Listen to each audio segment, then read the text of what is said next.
What's up, sunshine? Welcome to the show. I'm Coy Wire. Thank you for joining us today. The countdown is on for holiday break. We're at the penultimate day of the week, so let's get you your news while we still have time. The folks at one of the United States' largest auto manufacturers, Ford Motor Company, say they are going to slow their roll on their electric vehicle plans to put more focus on their gas and hybrid vehicles, part of their new plan, putting production of their flagship EV, the F-150 Lightning, on hold indefinitely. This stems in part from U.S. President Donald Trump's policies, which are impacting the EV industry.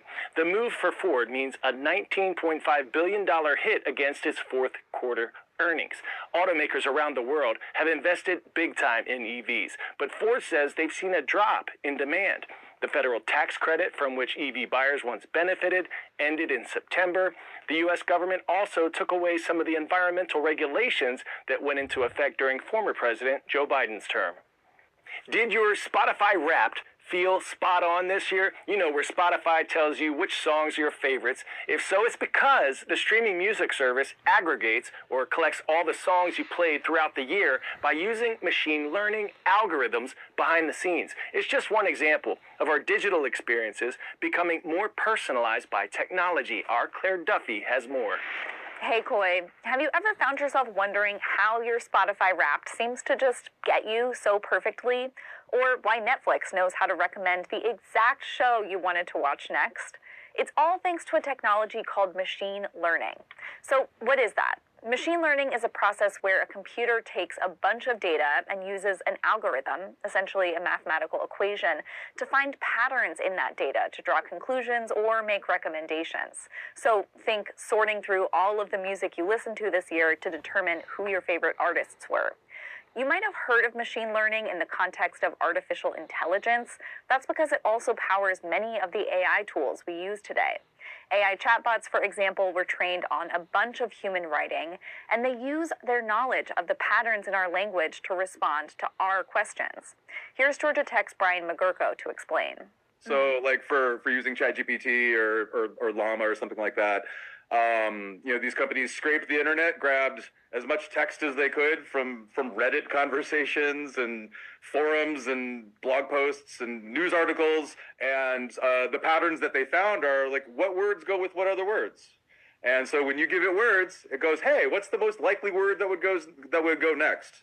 Now, online platforms don't just use information about us to serve us recommendations. They also look at what content people like us are consuming, using a type of machine learning called collaborative filtering. Spotify is really, really good at collecting data and describing data. So one of the things that they use and has been used in lots of like websites and apps that you use is this approach called collaborative filtering. So Spotify, when you say, hey, give me some music that I think I'll like you hit the DJ button or something. And what it's doing is it's going, okay, let me look at this guy. What does he listen to lately? Okay, what are people that are like him? Okay, what do they listen to? Let's give him some of that. And so collaborative filtering is underneath all of these sort of magic suggestions that happen with Spotify, Wrapped or the auto-generated playlists. It can recognize hey, there are not that many goth, circus, ragtime people out there, but you're one of them. It can help you sort of identify if you're on this island of music appreciation that you can brag to your friends about. So what to make of all of this? It's important to understand that apps and online platforms are taking in data you share with them, whether by listening to certain songs or liking certain photos, and they're learning from it. That can be used for fun applications like giving you your Spotify Wrapped. Spotify says my listening age is 73, by the way, thanks to my love of classic rock. But machine learning can also be used to do things like target you with ads for things a company thinks you're more likely to buy.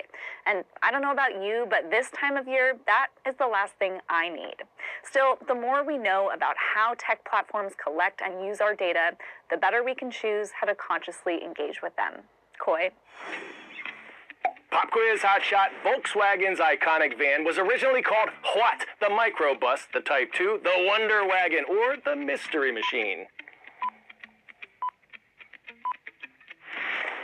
If you said Type 2, you are too good. The Type 2, later renamed the Transporter, started production in 1950. It soon became a cultural symbol of freedom, road trips, and the 1960s counterculture. Type 1 was the one and only VW Beetle. Now to a viral moment that became a symbol of hope. This vintage Volkswagen bus was spared from the LA fires, even as the rest of the neighborhood was decimated last January. The bus has since undergone a full remodel and is getting some newfound love and national attention. Our Nick Watt has more. So many people saw hope in this picture. The little blue miracle, a 1977 VW microbus, among the grays and blacks of destruction and despair. This went through the fire. You see the burnt headlight. Out front was on the case. This was back in January. Found the bus and... So we wanted to know who owned it to get the story here, and we found them. Wow, it is magic. Current owner, Megan Weinrauber, Malibu surfer. I'm speechless to see all the houses burnt, and I can't believe that Azul, the bus, that's what we named it, survived. I'm just in shock. Now, more shock. Good shock. The magic bus has had a makeover. Now, reunited with her owner. She's beautiful. How did this happen? Well, Volkswagen folks also saw that viral pic of the little singed survivor, and they asked if they could help. Picked Azul up and got to work. We found the car with the busted rear windows. We had ashes inside, we had embers inside, and nothing combusted, and we drained 11 gallons of fuel out of the car. Why didn't it burn? I don't know. They worked on Azul for 2,000 hours to bring a bus back to life. Every part was restored. That eye-catching blue paint had to be custom mixed. But what about the Palisades? Then, now. Nearly 7,000 structures destroyed. So far, only one home has been completely rebuilt. A certificate of occupancy was issued just last week. Azul is now back, charm intact, and even better than before. Can we hope for the same for the Palisades? Is beginning to look a lot like Christmas at the London Zoo, where some serious monkey business is underway. Check out the zoo's Saki monkeys going bananas over their very own stockings. They were hung with care, courtesy of the zookeepers, providing the petite primates with a holiday feast. Guess they made the nice list. Meanwhile, the zoo's gorilla troop went ape over their Christmas swag, burlap sacks filled with their favorite festive snacks. The critically endangered great apes are part of the more than 8,000 amazing animals that call the zoo home. Many are threatened or even extinct in the wild and part of the zoo's ongoing conservation programs. Here's wishing all creatures, great and small, an absolutely wonderful holiday.